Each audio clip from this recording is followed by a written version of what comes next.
Hi guys, Sir John Curtice, the polling expert, dropped a bit of a bombshell on the Brexit front when he predicted that there would be another referendum on EU membership. Sir John believes it will happen before 2040. Now, there has been some pushback from both rejoiners and political commentators over this, claiming that such a date doesn't make much sense as there's a clear majority to rejoin at the moment, and this will likely grow in the next number of years as Brexit gets more and more implemented. The pollster had an interesting take on people who will vote Labour at the next election from a Brexit point of view. Have a listen. You've been quoted as saying that there will be another referendum at some point. On what? Another EU referendum. Yeah, I think the 2016 referendum is going to be as unsuccessful as the 1975 one. During what sort of timescale, or do you want to hazard a guess? That depends very much on uncertain politics. I wouldn't be surprised if it happens before 2040. Really? Blimey. Okay. Well, I mean, if you look so far at what's happened to attitudes, and if you look at the age profile of attitudes towards Brexit, now you can see why it's. I mean, a lot will also happen about how does our relationship with the EU evolve. To what extent does the next Labour government soften it or not? I mean, but one of the things to realise is that the Labour Party is going to get elected by an electorate which is 3/4 anti-Brexit. I mean, one of the great ironies of the whole situation of where we're at is that the party that's tried the hardest to change the Brexit profile of its support has succeeded the least. Labour's vote is almost as anti-Brexit as it was back in 2019.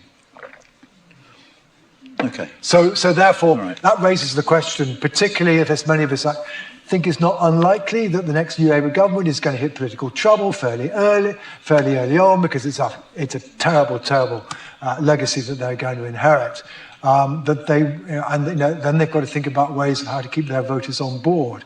And a lot of their voters would be hoping that the Labour government would do something about the EU, which is perhaps rather more than the Labour Party is currently saying it wants to do on the EU.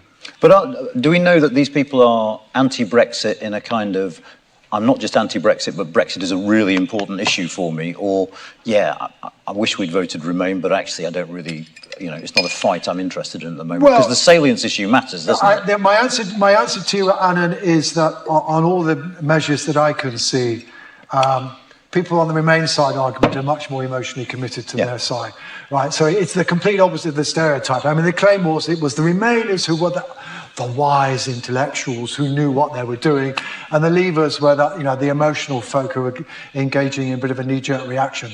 It's not true. I mean, this is not true. It is Remainers who are still the folk who are much more strongly committed to their side of the argument. That doesn't mean to say, however, that they're always consistent in their views. And I'm giving a lecture tomorrow at University of Greenwich that will suggest that you can also see how the softening of Brexit, depending on how it's sold, could also create a certain amount of difficulty for another Labour government as well. But that's another story for another day. Yeah. Very interesting. A good way for Labour to approach Brexit, I think, post the general election, and I'll come to why that's important post general election in a moment, is to sell it in the same way as the Tories and Brexiteers sold Brexit. All of the problems we're facing at the moment before 2016 are a result of the EU. Because we're in the EU, we're not able to do X, Y, and Z. When we leave the EU, we'll be able to do X, Y, and Z. Now, that was based on lies, of course. But Labour are going to face a massive problem when they get into power. And what they could do is they could sell this idea to the public. Look, why is the NHS on its knees? Well, because it's been underfunded. Why has it been underfunded? Because of what the Tories have been doing over the last number of years. But it's also, it's struggling because it doesn't have the staff it needs. Well, why doesn't it have the staff? Because we've ended freedom of movement. Now, if we were to rejoin the European Union or have something like freedom of movement back, then we could be able to fix those problems.